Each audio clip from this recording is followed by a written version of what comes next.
Shalom, selamat pagi untuk kita semua. Yes, ini bulan Agustus, masih banyak yang pakai baju merah saya lihat.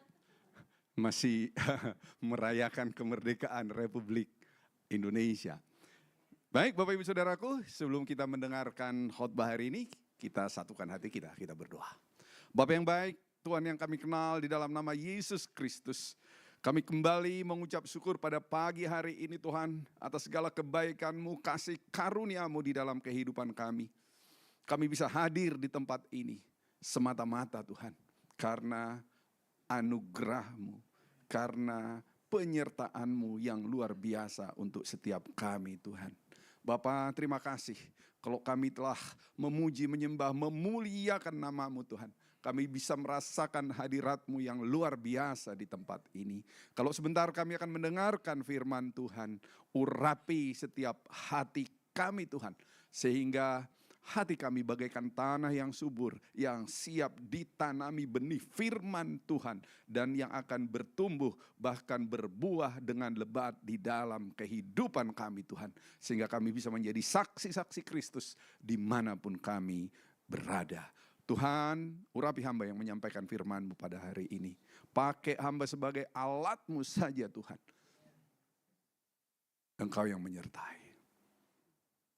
Biarlah Roh Kudus-Mu yang memenuhi tempat ini ya Bapa. Kami tolak segala gangguan. Kami tolak segala pikiran-pikiran yang mengganggu kami sepanjang ibadah ini Tuhan. Kami mau fokus hanya untuk mendengar kebenaran firman Tuhan. Di dalam nama Tuhan Yesus, haleluya, sama-sama kita serukan. Amin. Baik, hari ini kita akan belajar firman Tuhan dengan tema bijak mengelola uang. Oke, ini minggu keempat dari 5 minggu di bulan Agustus ini. Saya kembali akan membacakan dulu kepada kita seperti apa. Ini kayaknya ada kesalahan. Baik. Saya mungkin ada ketekan di sana urutannya. Saya minta izin sebentar ya untuk membereskan.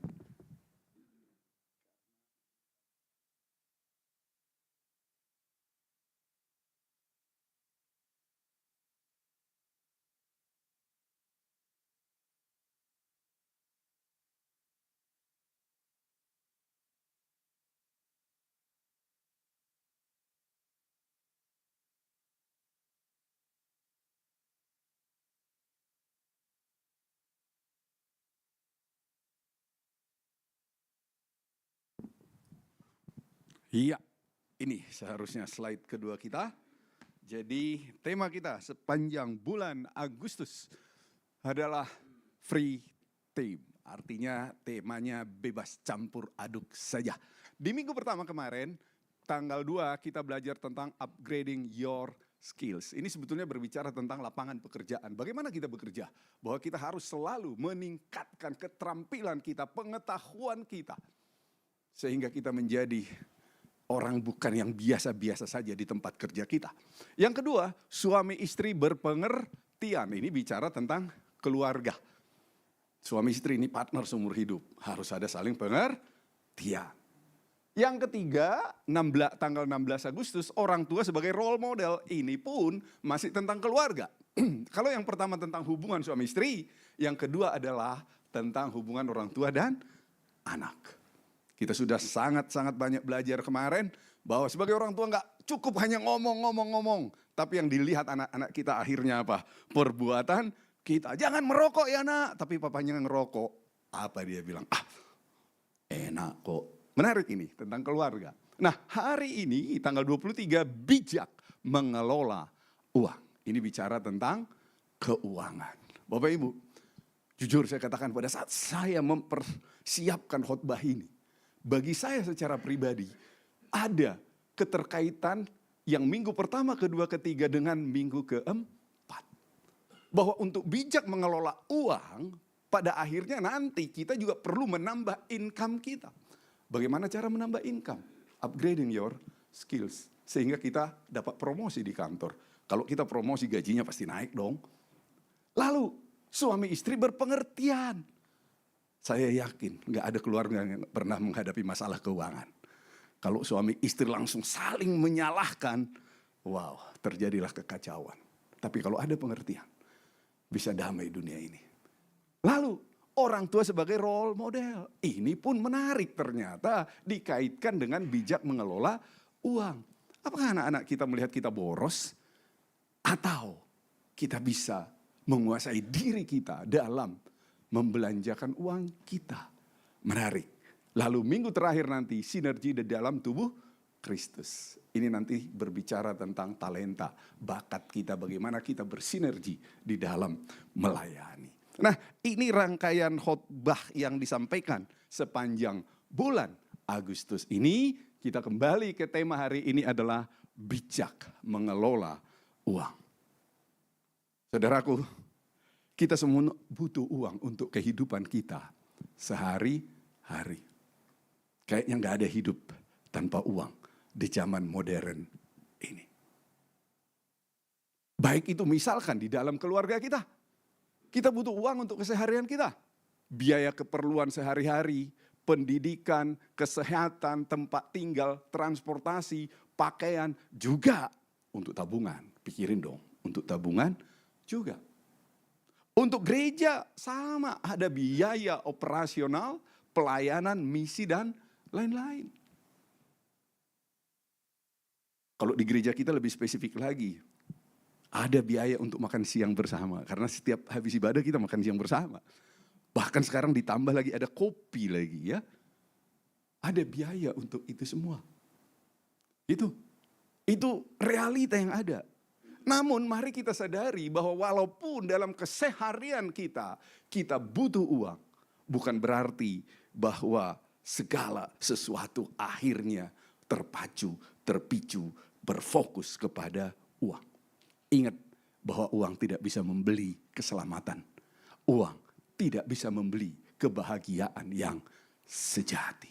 Ini harus kita sadari.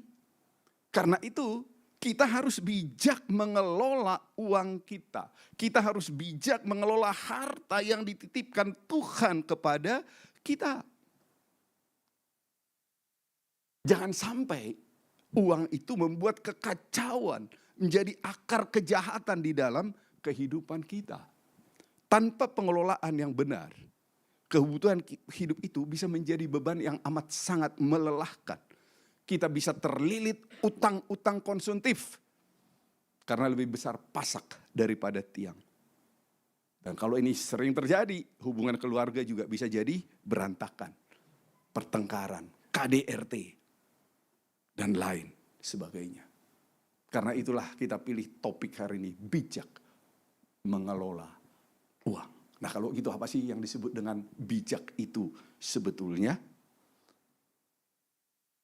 Kalau saya lihat dari Kamus Umum Bahasa Indonesia, bijak artinya selalu menggunakan akal budi, cerdas dan mahir.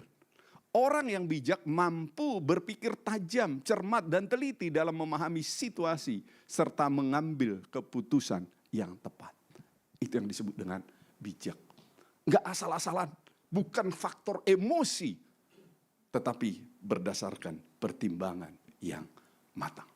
Ciri-ciri orang bijak mengandalkan akal sehat dan pengalaman hidup. Berhati-hati dan tidak gegabah dalam bertindak. Mampu menempatkan sesuatu sesuai tempat dan porsinya.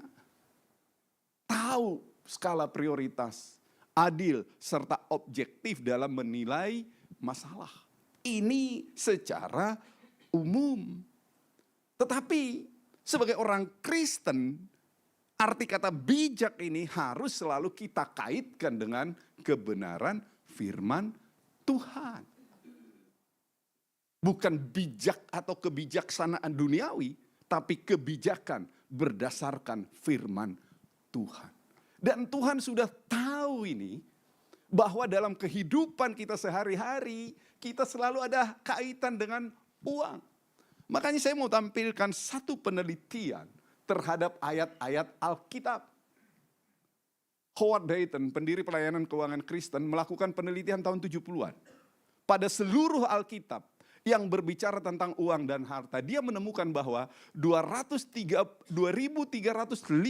lebih dikit ayat Alkitab itu berbicara tentang uang dan kekayaan, tentang harta. 16 dari 38 perumpamaan yang disampaikan Tuhan Yesus itu adalah bicara tentang uang dan harta. Jadi kalau dikatakan tadi kita perlu bijak mengelola uang, sebetulnya sumber kebijakan kita itu ambillah dari firman Tuhan yang amat sangat banyak itu sebagai acuan. Saya coba bandingkan ayat Alkitab tentang surga dan neraka, tentang keselamatan, tentang iman, itu 500, seperempat. Dari ayat Alkitab tentang apa? Tentang uang, kekayaan. 500 ayat Alkitab tentang doa. Artinya Tuhan sudah tahu ini sesuatu yang amat sangat penting bagi kita.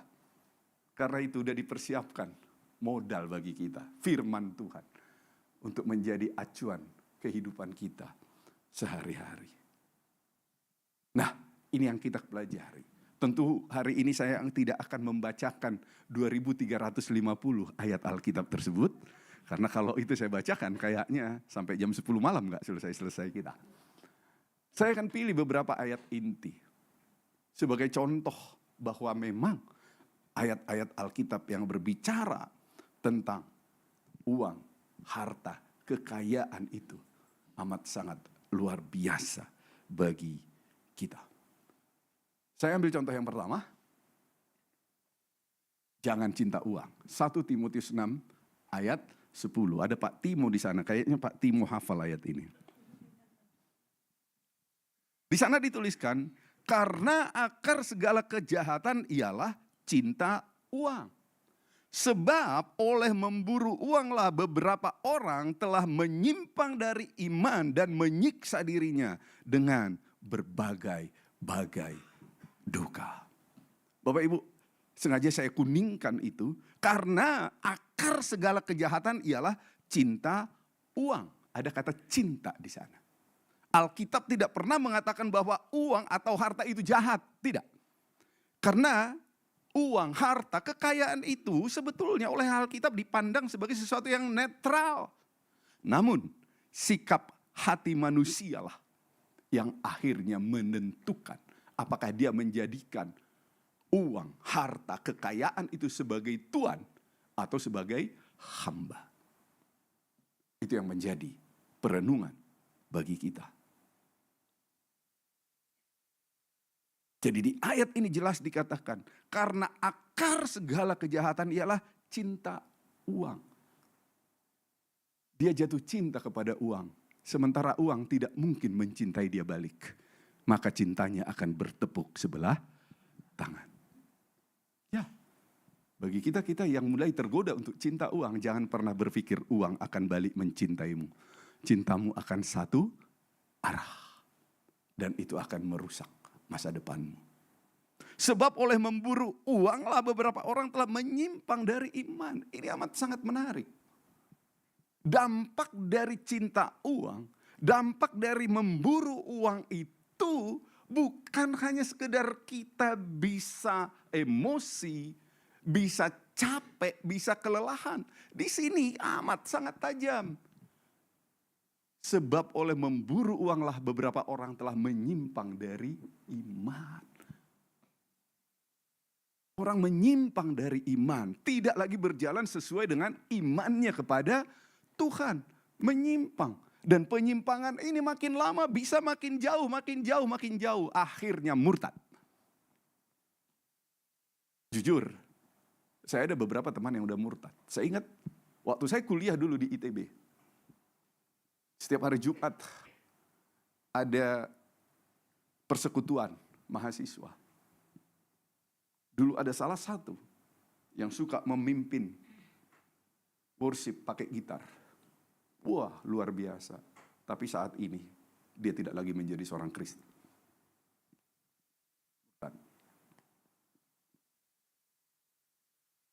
Itu godaan. Banyakkah kasus seperti ini? Banyak. Saya yakin kita sudah sering mendengar. Karena diiming-iming jabatan, yang akhirnya dapat fasilitas yang luar biasa, tapi ada syarat lain loh. Kalau cintanya kepada uang, maka imannya akan melenceng.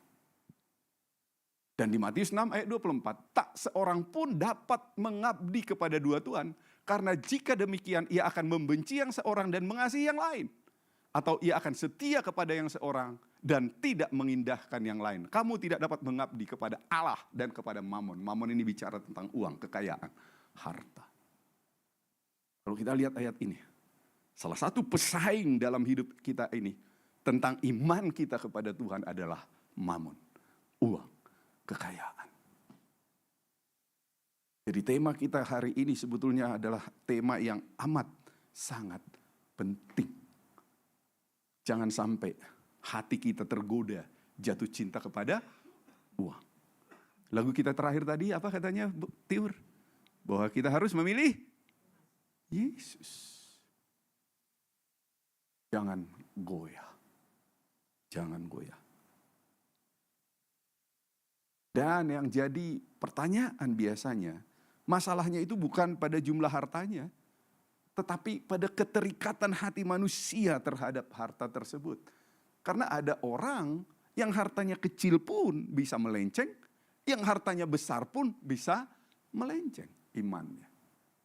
Jadi kembali, apakah dia mencintai uang atau menjadikan itu sebagai hamba? Nah karena itu, hari ini kembali kita lebih mendalami tentang bijak mengelola uang tersebut. Nah kalau kita bicara mengelola tentang keuangan, ada istilah yang umum yang disebut dengan manajemen keuangan. Suatu kegiatan perencanaan, penganggaran, pemeriksaan, pengendalian, pencarian, dan penyimpanan dana untuk mencapai tujuan. Itu manajemen keuangan. Ada tujuan-tujuan kita. Ada goal-goal kita, ada visi yang mau kita raih. Dan itu nggak bisa terjadi begitu saja. Ada perencanaan, ada anggaran, cek, periksa, lalu kontrol, lakukan pengendalian. Kalau masih kurang cari. Itu hal-hal yang perlu kita perhatikan. Dan ini nggak bisa hanya sekedar di pikiran. Karena ini udah bicara angka pada akhirnya. Maka perlu dicatat. Buat harian, mingguan, bulanan, tahunan, bahkan sampai 3 tahunan. Untuk apa? Biar kita semakin paham bagaimana pengelolaan keuangan kita. Apakah sudah efektif, efisien. Saya kasih contoh. Banyak anak-anak muda sekarang yang setiap hari ngopi. Karena kalau kita lihat di semua jalan di kota Bandung kayaknya kafe, betul enggak? Iya, dan jalanan jadi macet. Kenapa? Karena nggak menyediakan tempat parkir kafe-kafe itu. Di pinggir jalan, aduh pusing kita dibuatnya. Dan ada remaja-remaja yang setiap hari datang ngopi. Ironisnya, di akhir tahun suka komplain ke orang tua.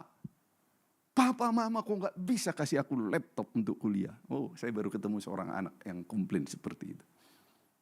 Tapi ke kafe setiap hari, saya tanya, berapa kira-kira harga 1 gelas cafe latte sekarang? Saya udah survei di Google, rata-rata 20.000. Kalau 1 gelas 20.000, 1 bulan berapa hari Bapak Ibu? 30 kali 20.000 berapa? 600.000 1 bulan. 1 tahun 600.000 kali 12. Berapa 600.000 kali 12? 7,4 juta. Kalau nggak ada catatan harian, mingguan, bulanan, tahunan, nggak sadar dia bahwa kalau dia mau beli laptop nggak usah pusingkan lagi orang tuamu. Stop kopi selama 1 tahun. Maka di akhir tahun kamu bisa beli laptop. Itu baru setahun. Kalau 2 tahun, 7,2 kali 2, 14,4 ya. Kalau kali 3, wah udah 21 sekian. Kaya kita.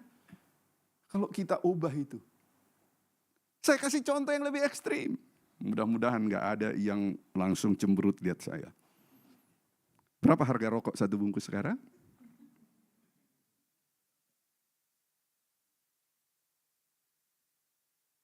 Tergantung rokoknya. Rokok milik M, milik G. Saya lihat remaja-remaja sekarang sama sekitar 20.000. Berarti kalau 20.000 sama seperti tadi. Ya kan? 20.000 kali 30, 600.000 kali 12, 7,2 juta. Padahal di bungkus rokok itu jelas ditulis, rokok membunuhmu. Jelas di setiap bungkus rokok ada itu. Makanya saya kadang heran. Ini kayaknya ada orang yang gak berani lihat wajah saya sekarang. Merokok membunuhmu. Udah tahu merokok itu membunuh, membuang duit 1 bulan 600.000, kalau hanya 1 bungkus loh. Saya pernah dengar ada juga orang yang 1 hari bisa 2 bungkus. 1 tahun tadi 7,4 juta.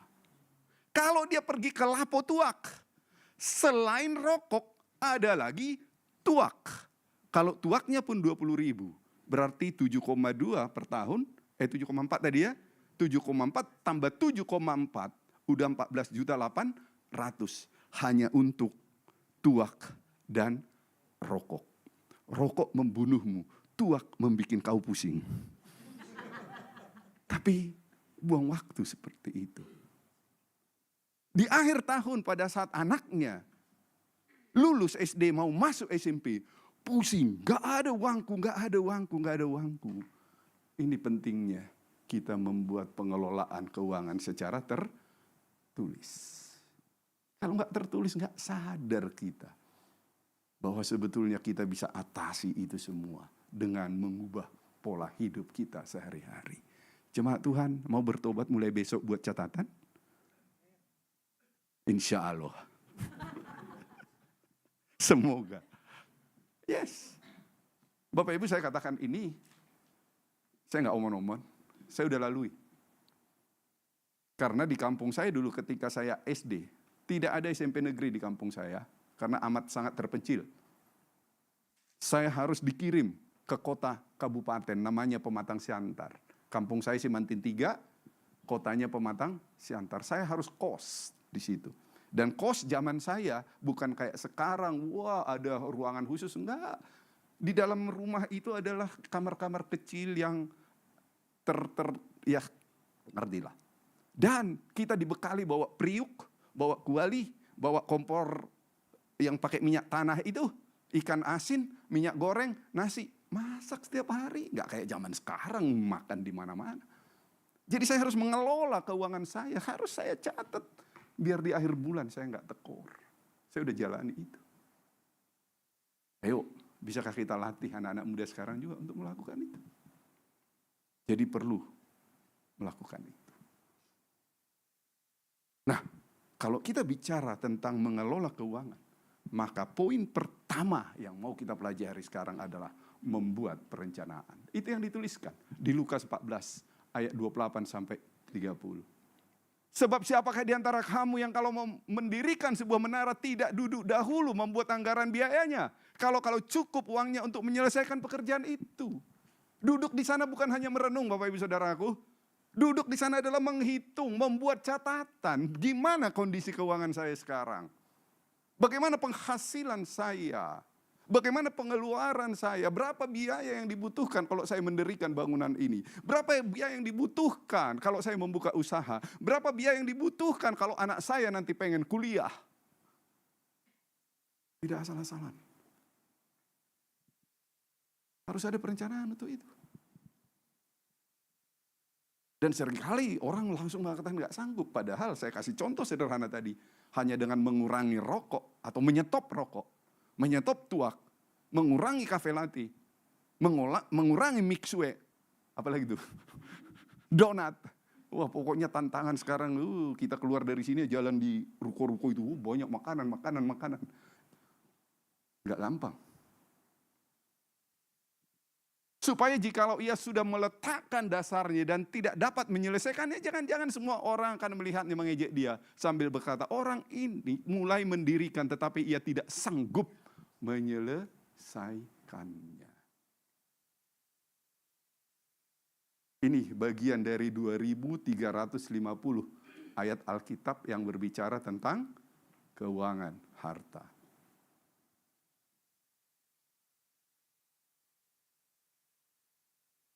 Kami mengelola sebuah kampus. Termasuk banyak yang drop out. Gara-gara tidak mampu membayar uang kuliah setelah 2 tahun, 3 tahun. Itu realita hidup. Padahal uang kuliah di kampus kami, Unibi, murah, hanya 6 juta 1 semester. Bisa dicicil lagi. Bukan yang kayak di tempat-tempat lain yang 30 juta, 40 juta. Ya karena memang goalnya bukan untuk cari untung.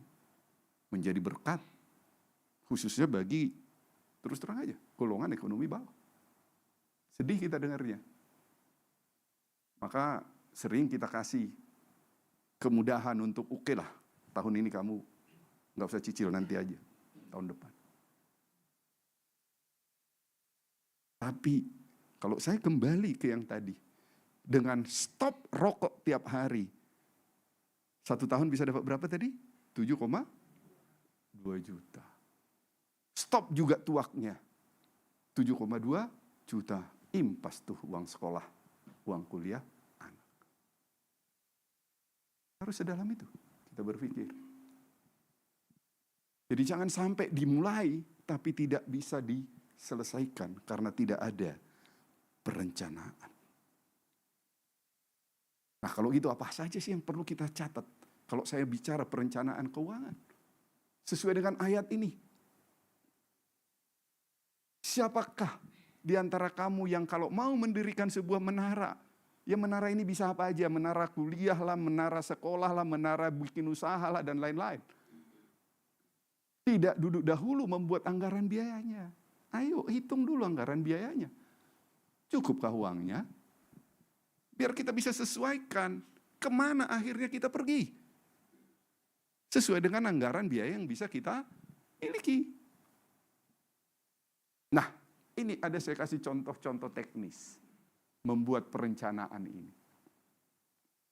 Kita cek pertama kali bagaimana kondisi harta kita, keuangan kita saat ini. Poin pertama, tentang harta kekayaan. Apa yang kita miliki. Itulah harta kita, kekayaan kita saat ini. Rumah, kalau punya rumah, coba cek berapa harga rumahmu saat ini. Kalau punya tanah, mobil, motor, emas, deposito, TV, laptop, handphone, pakaian, uang cash, dan lain-lain. Coba buat hitung-hitungannya. Inilah harta saya saat ini. Apakah uang cash, atau berupa investasi, atau berupa tanah, mobil. Karena itu semua kan ada harganya kan. Walaupun beda harga rumah dan harga mobil. Harga motor, harga rumah dan tanah cenderung naik. Harga mobil, motor cenderung turun. Tapi tetap masih ada harganya. Kalau kita kepepet, bisa nggak kita jual itu? Bisa, itu maksudnya. Jadi kita tahu kekayaan kita, harta kita. Lalu cek juga hutang kita saat ini, kewajiban kita saat ini. Kredit rumah, kalau ada. Kredit mobil, motor. Di kartu kredit tuh beli entah apapun. Apalagi sekarang ada pay later lagi ya. Nah, neta pay later. Tunggakan uang sekolah. Tunggakan uang sekolah itu sebetulnya utang. Hutang perseorangan. Anda mungkin berurusan dengan rentenir. Hutang perseorangan. Dan kalau boleh jujur, sebetulnya rekening listrik kita pun utang kita. Benar nggak? Kan kita pakai dulu baru kita bayar kan? Rekening air kita pun, itu utang kita sebetulnya. Telepon, yang pasca bayar, itu juga utang sebetulnya. Prediksi dulu itu biar tahu kita.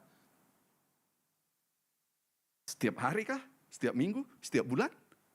Kalau bicara rekening listrik, air sekali sebulan lah. Yang tinggal di KBP, ada lagi IPL. Nah, neta teh IPL. Pak Aan ahlinya itu. Iuran pemeliharaan lingkungan. Wow. Tahu kita. Lalu cek juga penghasilan kita. Gaji. Dari kantor kayak, kalau bekerja di beberapa tempat. Dari bunga deposito. Kontrakin rumah misalnya. Kontrakin motor misalnya. Juniko masih kontrakin motor kan? Ya, itu termasuk penghasilan.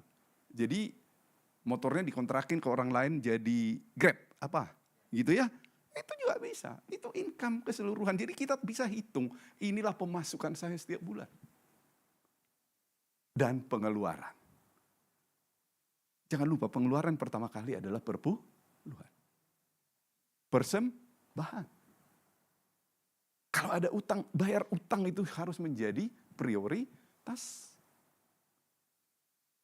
Uang sekolah, makanan, pakaian, listrik, pajak, dan lain-lain semua. Buat dulu catatan-catatan tentang ini semua. Gimana kondisi saya saat ini ya? Nah, setelah itu, kita bikin kalkulasi kekayaan kita. Harta versus hutang. Ini hanya contoh. Misalnya setelah kita hitung-hitung tadi, kita coba kurangkan harta kita dikurangi dengan hutang kita. Katakan hartanya 50 juta, listnya tadi. Karena saya belum punya rumah Pak, masih nyewa-nyewa. Utangnya 50 juta, maka harta kekayaannya saat ini ada berapa Bapak Ibu? 0. Karena harta yang dia miliki ada motor mungkin, dan lain-lain. Itu sebetulnya akan impas untuk membayar utang dia, habis udah. Jadi hartanya 0, gak ada harta. Kita harus tahu situasi kita seperti apa.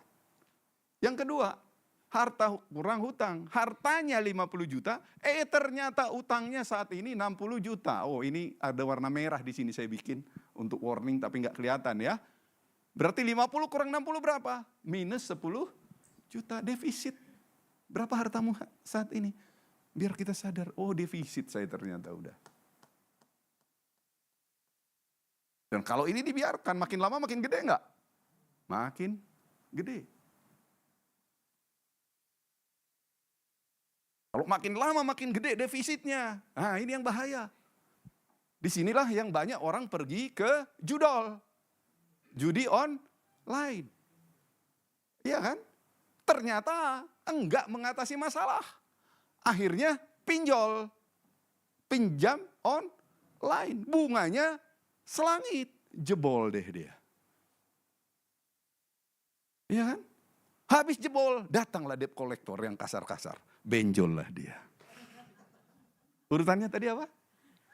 Judol, pinjol, jebol, benjol.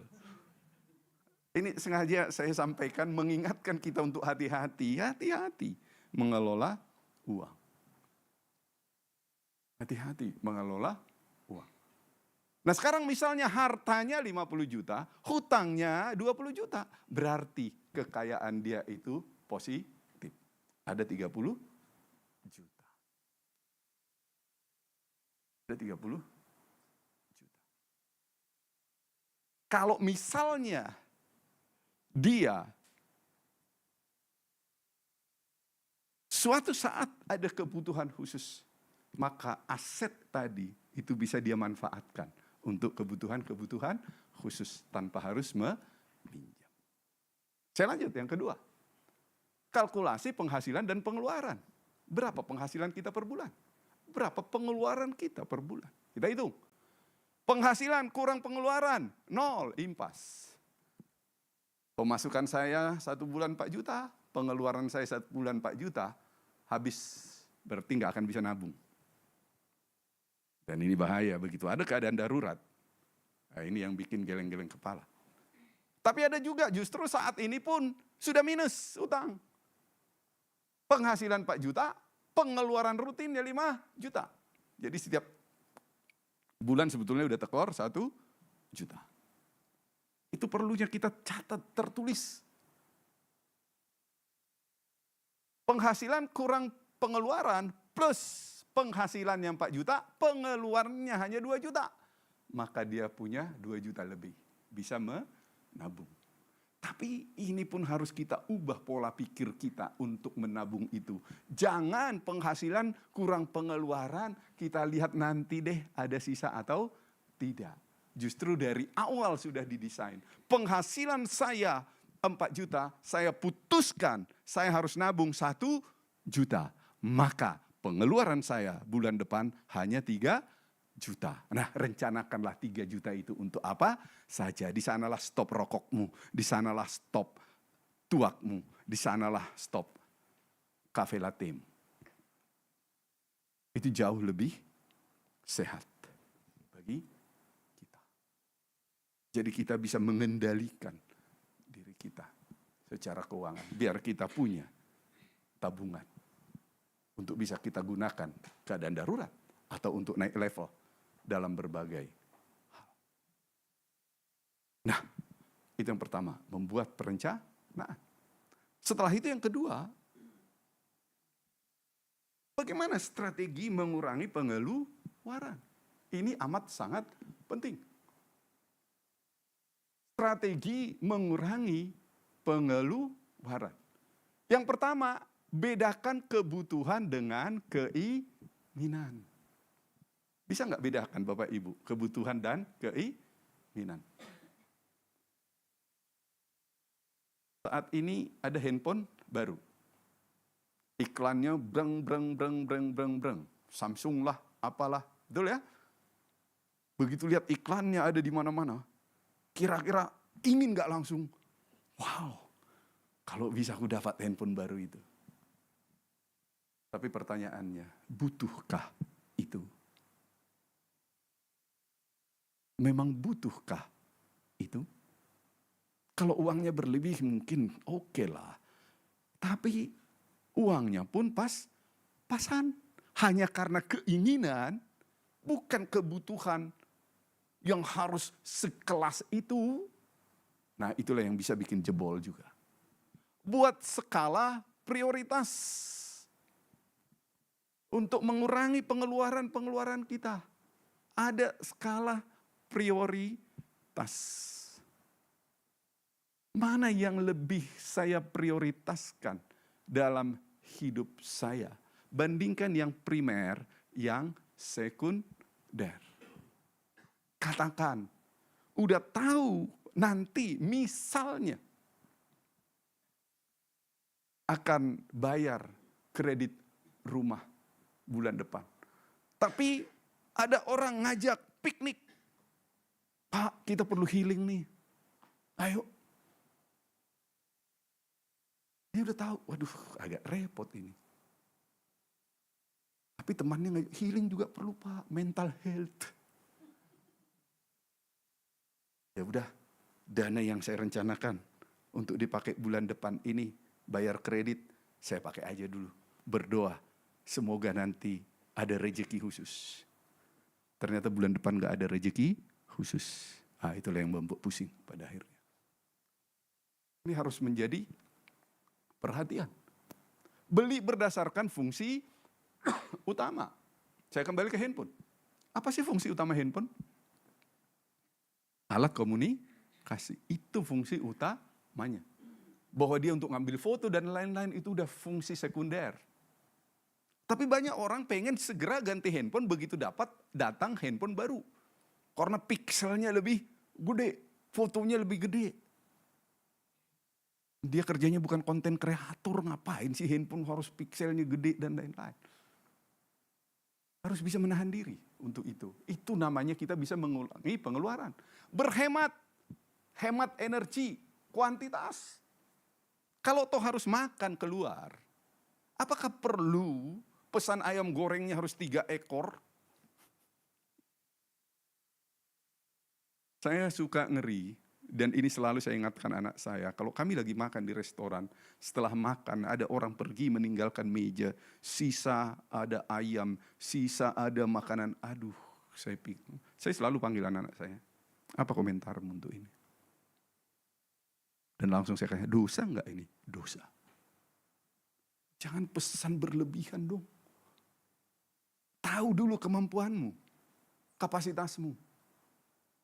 Kalau pecel udah cukup 1 bungkus, enggak usah pecel 2 bungkus. Energi. Ini juga saya termasuk terus terang aja disiplin untuk seperti ini. Saya selalu ajar juga anak-anak saya. Kamu keluar rumah, matikan lampu. Kita kadang nggak sadar bahwa seperti tadi, dengan membiarkan lampu nyala sepanjang hari, mungkin hari itu penambahannya hanya 5.000. Oke. Tapi 1 bulan 5.000 kali 30 berapa dong? Udah 150.000. 1 tahun 150.000 kali 12, udah 1,5 juta lebih. Itu baru urusan listrik, urusan air. Kalau kita cuci tangan di sana, saya lagi cuci tangan, ada anak-anak kecil, selalu saya ingatkan mereka. Kita mau cuci tangan, biasanya kan kita hidupkan dulu airnya, biar tangan kita basah, betul? Nah banyak orang, setelah tangannya basah, diambil sabun, dikucek-kucek tangannya, air dibiarkan tetap ngocor. Pemborosan enggak itu? Pemborosan.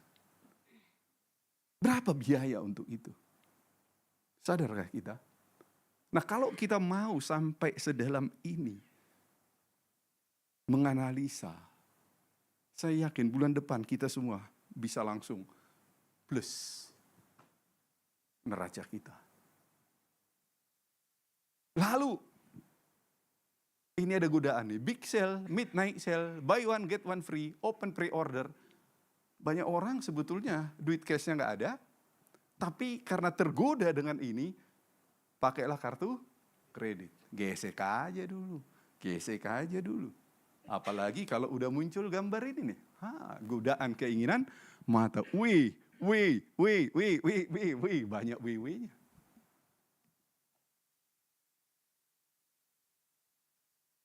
Kebutuhan atau keinginan? Nah itu yang perlu kita perhatikan. Atau kadang ada orang membeli sesuatu itu karena iri hati. Dilihat di IG temannya udah pakai tas baru. Dilihat di status temannya kayak gini, kayak gitu. Paham ya? Langsung pengen beli. Tetangganya baru beli motor. Langsung komplain istrinya, "Pak, dia aja bisa beli motor baru. Kenapa papa enggak?" Nah, pengertian enggak suami istri dalam hal ini? Kalau enggak, ini yang bisa bikin jebol. Dan sekarang ini ada satu quotes yang populer. Ini quotesnya. Too many people buy things they don't need. With money they don't have. Trying to impress people they don't even like.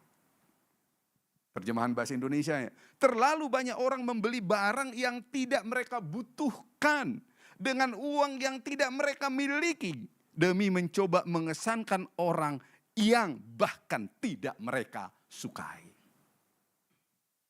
Ini terjadi, hasil penelitian terjadi. Dia nggak butuh barang itu, nggak ada uangnya, tapi untuk memberi impresi kepada orang yang nggak dia sukai, dalam tanda petik pesaingnya. Ngerti ya? Kita ini kan sebetulnya dalam hati ada yuk pesaing. Oh, kalau dia kayak gini, aku harus gini. Kalau dia gitu, aku harus lebih hebat dari dia. Ini masalah. Dia nggak butuh barang itu, cuman karena si orang itu beli, aku tunjukkan aku juga bisa. Dia pakai tas itu besok, aku pakai tas mungkin 1 kelas lebih tinggi dari dia. Kutunjukkan, tahu lu. Jadi ini sebetulnya hanya untuk kesombongan. Terjadi.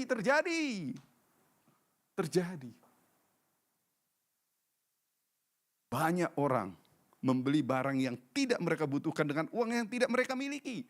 Kok bisa beli? Nggak punya uang, kartu kredit. Nah, setelah itu baru ditagih oleh debt collector. Jebol. Benjol. Iya, ini orang-orang seperti ini istilahnya adalah FOMO. Fear of missing out. Jadi takut dianggap kayak ketinggalan zaman. Takut dianggap tidak bisa mengikuti tren. Akhirnya dipaksakanlah dirinya. Tapi risikonya nanti baru berantakan. Nah, karena itu, hindari berhutang untuk hal-hal yang konsumtif seperti itu. Banyak sekali ayat Alkitab dari 2350 tadi yang mengingatkan kita khusus tentang uang. Orang kaya menguasai orang miskin, yang berhutang menjadi budak dari yang menghutangi. Terjadi ini, terjadi. Apalagi kalau minjamnya ke rentenir. Oh, stres. Minjamnya pinjol, stres. Saya udah cerita. Ada satu kenalan saya di sebuah bank di Jalan Gatot Subroto sana. Baik padahal pelayanannya. Saya suka. Terakhir keluar, kenapa? Disuruh mundur oleh pimpinannya. Dia terlibat pinjol, dia ada kebutuhan. Tapi saya nggak tahu kebutuhan apa, dia pergi ke pinjol. Dia nggak bisa bayar tepat waktu. Akhirnya si pinjol ini kirim WA ke direkturnya, ke kepala cabangnya, kepada atasannya. Semua tahu, sehingga dianggap mempermalukan, disuruh kamu keluar. Karena dia udah di bawah. Dikuasai orang yang memberi hutang. Mazmur 37:21, orang fasik meminjam dan tidak membayar kembali. Tetapi orang benar adalah pengasih dan pemurah. Amsal 17:18, saya ambil versi bahasa Indonesia sehari-hari. Orang yang berjanji untuk menjadi penanggung hutang sesamanya adalah orang yang bodoh. Jangan menjadi penjamin utang orang lain. Bapak Ibu, ini sebabnya di gereja ini juga kita larang. Jangan saling pinjam meminjam. Karena dari dulu saya udah lihat pengalaman. Kalau di antara sesama jemaat terjadi ini, begitu tidak bisa menepati waktu, yang terjadi adalah berantem. Keributan terjadi. Dan saya udah bertobat untuk itu. Karena beberapa waktu yang lalu, di sini, ada yang meminjam ke saya, pakai surat, tertulis itu, saya mau buka usaha Pak, tolong saya. Waktu itu saya masih polos-polos saja, saya kasih. Tapi seminggu kemudian mobil baru dia. Ini mau usaha atau untuk apa jadinya? Dan baru dicicil 2 kali seumur hidup, yang harusnya dicicil 24 kali. Setelah itu nggak ada lagi cicilan, suratnya masih saya simpan di rumah. Wow, ini kata-katanya indah, ditanda tangan.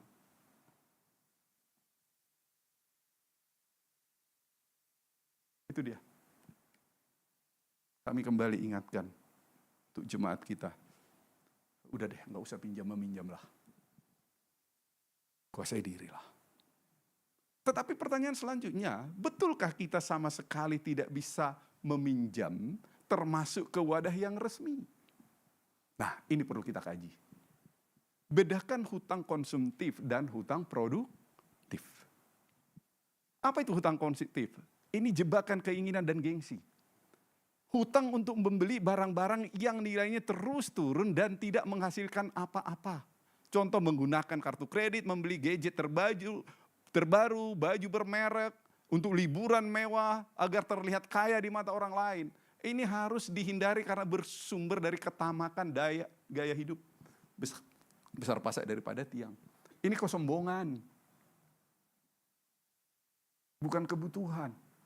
Hati-hati mengutang barang-barang yang nilainya turun. Mobil makin tahun makin naik harganya atau makin turun?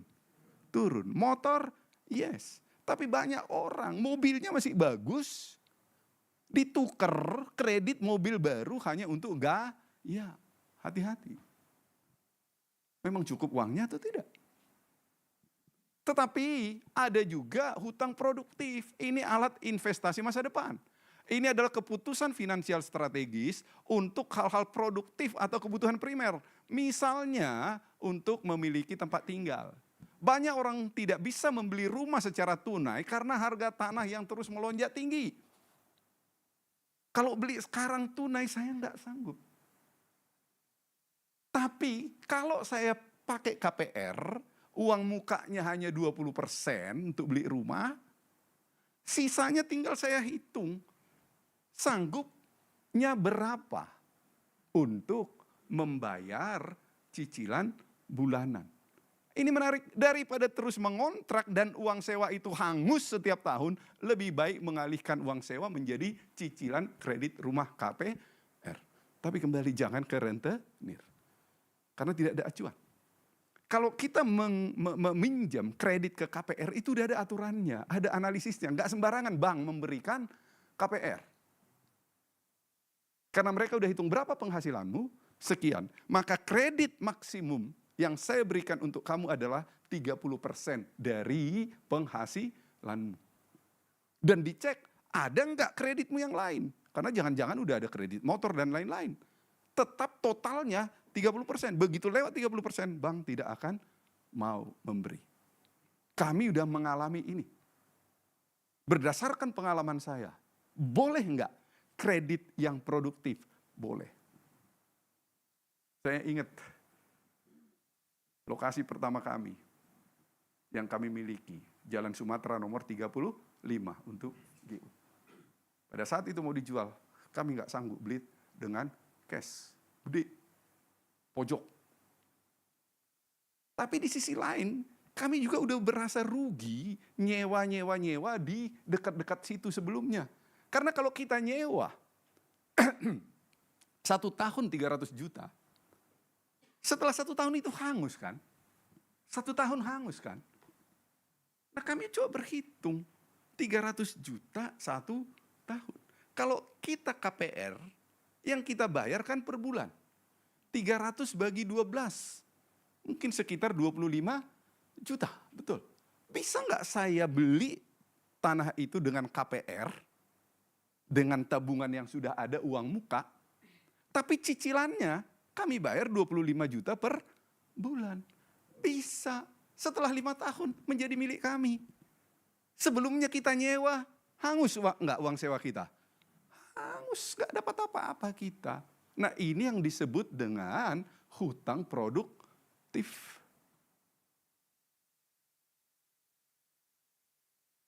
Ini bukan urusan hawa nafsu.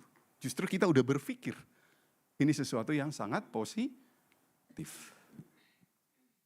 Nah, untuk itu perlu kita waspada. Kita perlu mengontrol gaya hidup. Ibrani 13:5. Janganlah kamu menjadi hamba uang dan cukupkanlah dirimu dengan apa yang ada padamu. Karena Allah telah berfirman, aku sekali-kali tidak akan membiarkan engkau dan aku sekali-kali tidak akan meninggalkan engkau. Belajar mencukupkan diri dengan apa yang ada. Nggak usah tergiur dengan orang-orang lain. 1 Yohanes 2:16-17. Sebab semua yang ada di dalam dunia ini, yaitu keinginan daging, keinginan mata, keangkuhan hidup, bukanlah berasal dari Bapa, melainkan dari dunia. Enggak usah tuh, keinginan mata, keinginan daging, stop aja itu semua. Dan dunia ini sedang lenyap dengan keinginannya, tetapi orang yang melakukan kehendak Allah tetap hidup selama-lamanya. Ini menjadi koreksi bagi kita. Jangan membeli sesuatu hanya karena keinginan, gaya hidup, kontrol diri. Yang terakhir, strategi ketiga, membuat perencanaan kita adalah meningkatkan penghasilan. Apa yang bisa kita lakukan meningkatkan penghasilan? Nah, ini khotbahnya Pak Amos minggu pertama. Termasuk di sini. Meningkatkan skill.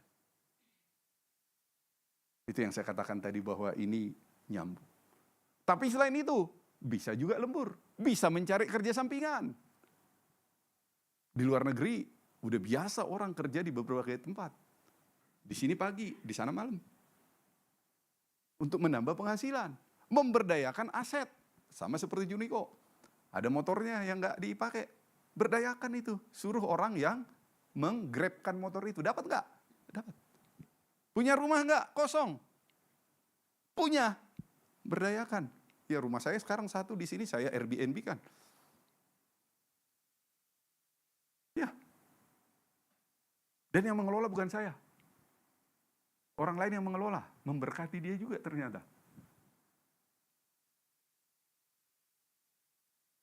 Itu banyak hal yang bisa kita lakukan. Meningkatkan skill ini yang sudah disampaikan Pak Amos. Dan yang terakhir, mulailah menabur. Ini prinsip Alkitabiah. 2 Korintus 9:6-7. Camkanlah ini, orang yang menabur sedikit akan menuai sedikit juga, dan orang yang menabur banyak akan menuai banyak juga. Hendaklah masing-masing memberikan menurut kerelaan hatinya. Jangan dengan sedih hati atau karena paksaan, sebab Allah mengasihi orang yang memberi dengan sukacita. Belajar menabur Bapak Ibu Saudaraku. Jangan berharap balasan dari orang, enggak. Ini perintah Tuhan. Tuhan tidak pernah ingkar janji. Pada saat kita menabur, berikan perpuluhanmu, berikan persembahanmu, bantu orang di sekitarmu yang layak engkau bantu. Tuhan memperhitungkan itu semua. Ini poin-poin penting. Saya akan berikan satu testimoni. Pada saat saya renungkan ini, apa yang dilakukan orang tua kami dulu, saya terharu.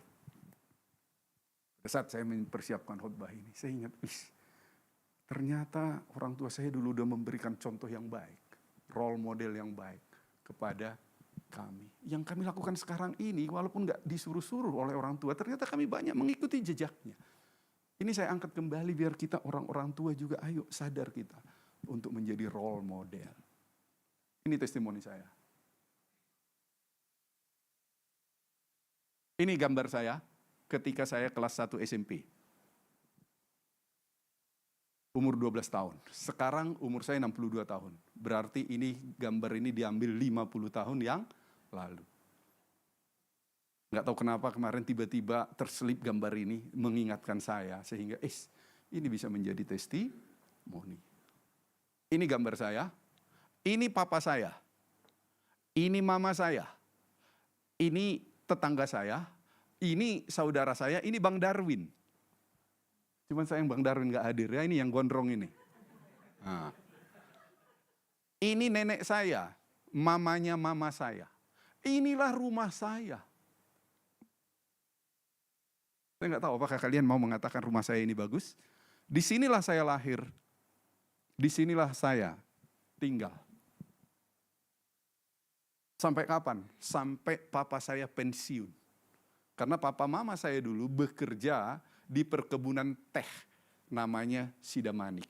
Seperti yang di Subang, di puncak ada perkebunan teh. Mama saya dulu kerjanya seperti ini. Metik teh pakai tangan, ada keranjang. Kadang kalau kami libur, kami bantu juga. Itulah pekerjaan mama saya waktu saya masih kecil.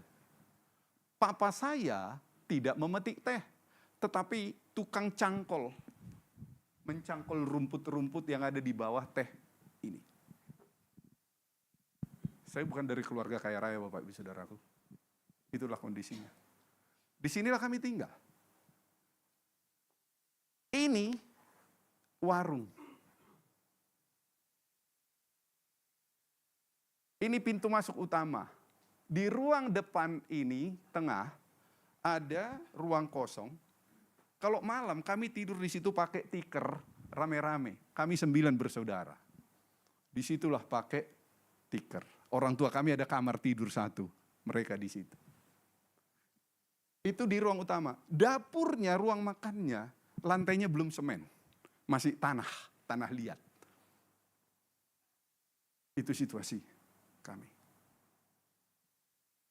Tapi yang mau saya katakan, 9 bersaudara membiayai 9 orang. Dengan papa saya kerjanya seperti itu, mama saya seperti itu. Tidak mudah. Tidak mudah. Nah, apa yang dilakukan oleh orang tua saya meningkatkan penghasilan mereka? Dibukanya lah warung di sini sore hari. Lalu ada tanah-tanah kosong di perkebunan itu, minta izinlah mereka. Bisa nggak kami kelola ini? Dibuatlah itu menjadi pertanian jahe. Tanam jahe. Menghasilkan uang. Lama-lama, hasil dari pertanian ini lebih besar. Mama saya akhirnya berhenti bekerja sebagai pemetik teh. Dia akhirnya fokus mengelola pertanian, bahkan beli yang bukan di kompleks perkebunan. Papa saya suatu saat lagi istirahat kerja sebagai tukang cangkol, dia nulis-nulis tulisannya bagus sekali. Pimpinannya melihat, tulisanmu bagus sekali. Mau nggak kalau dijadikan tata usaha? Menangani pembukuan. Mau dong, daripada kena panas terik tiap hari, sekarang ada ruangannya. Mau. Dia lakukan selalu yang terbaik dan suka membantu orang. Akhirnya dia menjadi pemimpin tertinggi di Afdeling namanya, di komplek ini. Lalu yang menarik saya lihat, dari kecil kami sudah digerakkan untuk ikut usaha. Untuk warung yang di sini kami disuruh gantian jaga itu.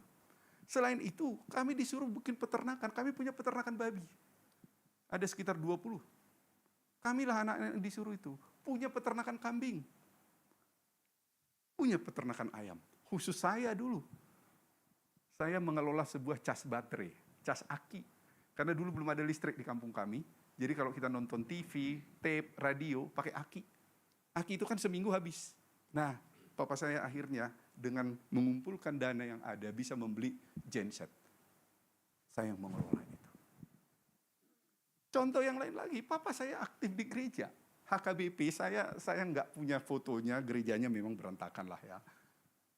Karena dia setia, diangkatlah dia menjadi situa HKBP. Tapi karena setia lama-lama jadi forhanger. Saya nggak tahu bahasa itunya forhanger. Forhanger itu pemimpin gereja lokal. Sambil bekerja, sambil bertahan. Nah, pada saat saya kecil itu belum ada SMP di kampung. Makanya saya bilang tadi harus saya kos-kosan. Tapi papa saya berpikir kasihan sekali. Dia dirikanlah SMP swasta di kampung itu untuk orang-orang yang ekonomi lemah, yang nggak cukup biaya untuk pergi ke Siantar. Dan sangat suka menampung orang-orang di rumah, apakah saudara atau orang lain. Ini saudara jauh, ditampung di rumah, dibiayai. Kami bisa ke Bandung waktu itu. Ini juga ada ceritanya. Ada anak kampung kami itu yang dibiayai oleh orang tua saya, akhirnya jadi tentara di Cimahi. Tentaranya bukan level tinggi. Awalnya nggak langsung ke Cimahi, di Medan, pindah ke Cimahi. Pada saat kami pindah ke Bandung, apa yang ditabur itu dituai, di rumahnya lah kami dulu pertama kali stay di Bandung ini. Itu rangkaian yang ada. Jadi dia bekerja, iya, bertani, iya, berdagang, iya, kerja di gereja, iya, mendirikan sekolah, iya. Kami renungkan dengan kami sekarang. Oh iya. Kami kerja, iya. Ada GO, ada Unibi, ada penerbit, duta. Di gereja, iya. Dari 9 bersaudara kami 4 orang pendeta. Ikuti jejak orang tua. Saya terharu pada saat saya renungkan itu. Oh ternyata hidup saya saat ini dari contoh yang diberikan orang tua saya. Orang tua saya tidak merokok. Orang tua saya tidak minum tuak-tuak. Kopi dia minum. Teh dia minum. Itu situasi yang ada. Jadi apapun situasi Anda saat ini, ingat kepada Tuhan. Kita bisa menambah penghasilan? Bisa. Upgrade your skill. Perluas kapasitasmu. Coba cari lapangan pekerjaan yang lain. Mau memberi. Saya ingat di rumah kami itu banyak sekali anak-anak dulu yang ditampung oleh orang tua kami. Dia biayai, dan dia latih.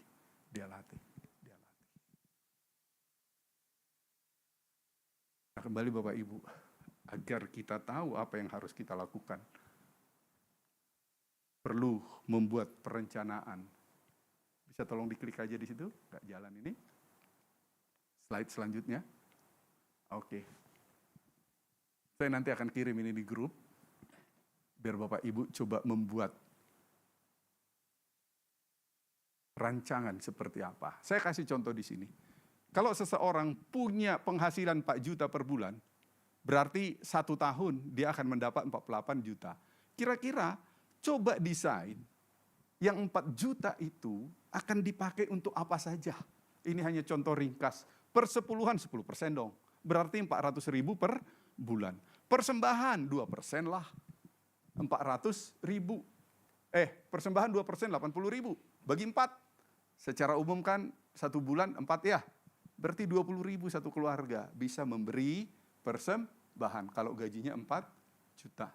Kebutuhan rumah tangga 30% segitu. Makanan, transportasi, pendidikan, medical insurance, rekreasi, pakaian, bayar hutang kalau ada, tabungan, lain-lain. Lain-lain ini ya, kadang mungkin kita memberi apresiasi juga, hadiah ke orang lain, membantu orang lain. Total sekian per bulan. 1 tahun seperti ini. Kalau kita menabung 10% aja, ternyata 1 tahun sudah 4,8 juta. Tapi ini bisa kita ubah-ubah, kita sesuaikan dengan situasi kita.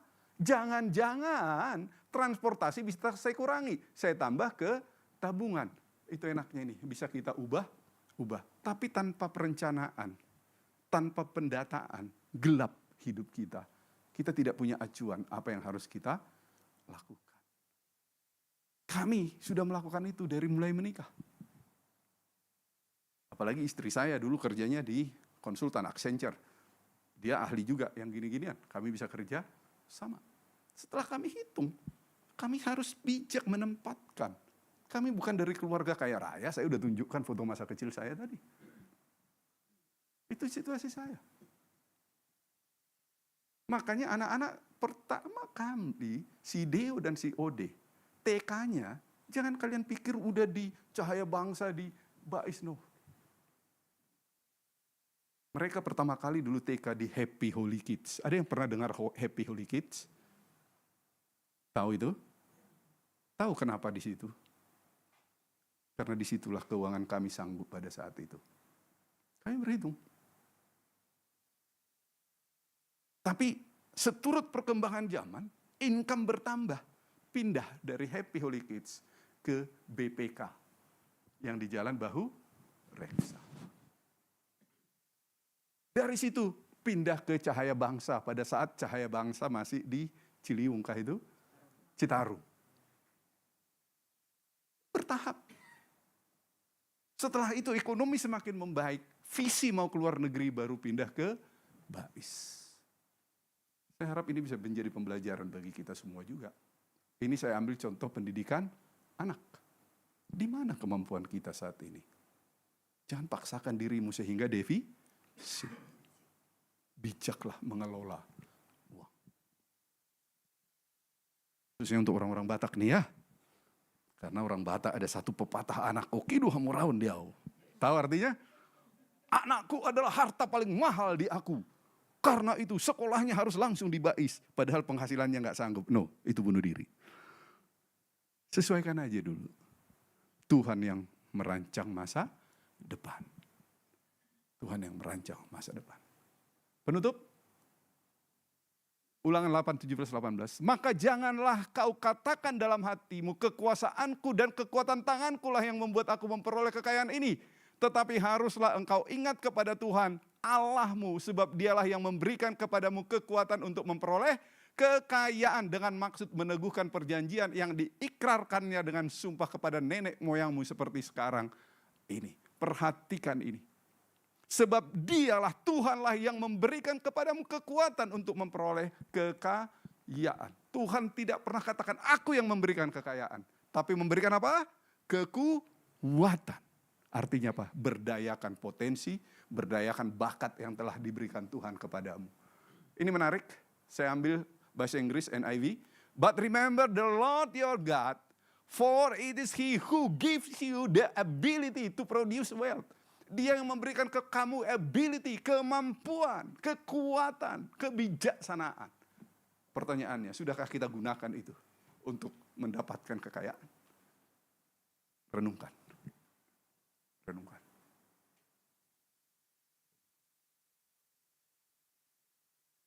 Kita akhiri khotbah hari ini. Biarlah ini menjadi renungan bagi kita. Bahwa agar kita bisa mengelola uang kita dengan baik. Kita perlu membuat perencanaan. Kita perlu mengurangi pengeluaran.